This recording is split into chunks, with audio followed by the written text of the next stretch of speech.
रामसमर्थ श्रीराम. भाग 56. क्षेत्र आणि क्षेत्रज्ञ याबद्दल आपण 55व्या भागामध्ये समजावून घेतलं. क्षेत्रज्ञ वास्तविक निर्विकार आहे. तो शरीराचं अंगही नाही आणि तो शरीरापासून निर्माणही होत नाही. It is not the part of the body, it is not the product of the body, हे आपण मागे पाहिलं. पण सामान्य माणसाचं काय होतं?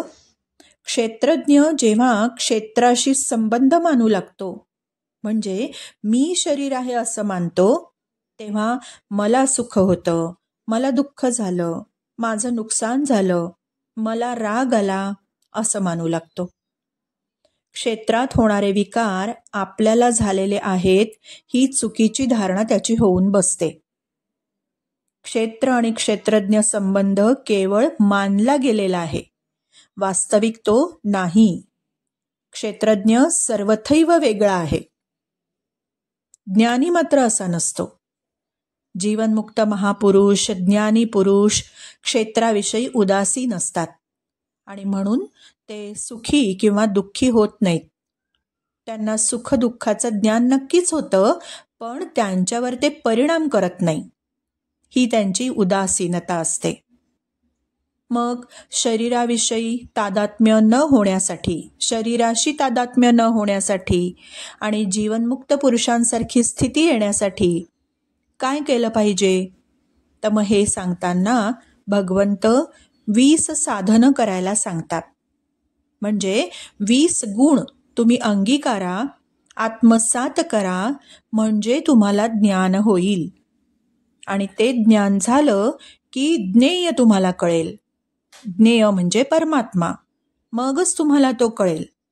कारण परमात्मा जाणण्यासाठी सूक्ष्म बुद्धीची आवश्यकता असते. तो सूक्ष्म आहे, त्यामुळे बुद्धी सुद्धा सूक्ष्म हवी. आणि ती सूक्ष्म बुद्धी येण्यासाठी काही एलिजिबिलिटी हवी स्वतःमध्ये, तरच ते कळेल ना. म्हणून भगवंतांनी इथे 20 गुण सांगितले आहेत. आणि हे 20 गुण जर आत्मसात केले तर म्हणजे आपण ज्ञानी होऊ शकू आणि मग ज्ञेय ओळखू शकू. आपल्या अंगी योग्यता येईल. मग ते ज्ञान मिळवण्यासाठी कोणते बरं आहेत ते 20 गुण? त्यांची आज फक्त आपण नावं बघू आणि पुढील भागांमध्ये 2-3 जसं जमेल तसे गुणांचं विस्तारीकरण होईल. आता गुण कोणते कोणते ते प्रथम बघू.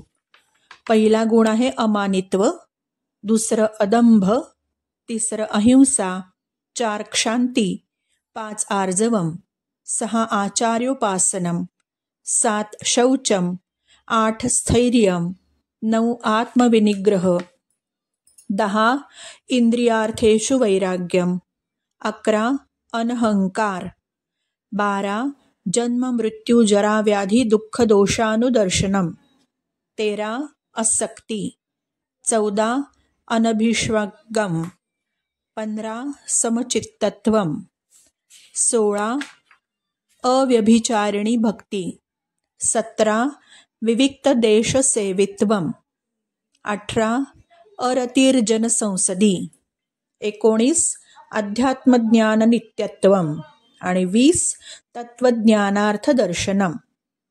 असे एक एक करून गुण आपण विस्ताराने हळूहळू पुढील भागामध्ये बघूया. श्रीराम समर्थ श्रीराम.